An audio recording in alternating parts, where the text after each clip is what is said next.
Welcome to the PC Error Detective YouTube channel. In today's video, I will guide you step by step on how to find your external hard drive in Windows 10. If you're unable to locate your drive, even after plugging it into your computer, this tutorial is for you.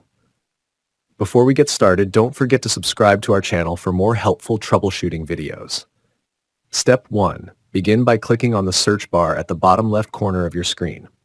Step 2. Type Disk Management in the search bar and wait for the results to appear. Step 3. From the results, select Create and Format Hard Disk Partitions.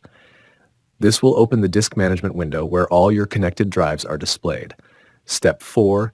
In the list of drives, locate your external hard drive. If you see a blank drive icon without a name or drive letter, this is the issue we need to fix. Step 5. Right-click on the blank drive and choose Change Drive Letter and Paths from the menu. Step 6. In the new window, click on Change and a drop-down menu will appear. Select a new drive letter for your external hard drive. Step 7. After selecting a drive letter, click OK to confirm your changes. At this point, your external hard drive should be accessible and visible on your computer. And that's it. Thanks for watching.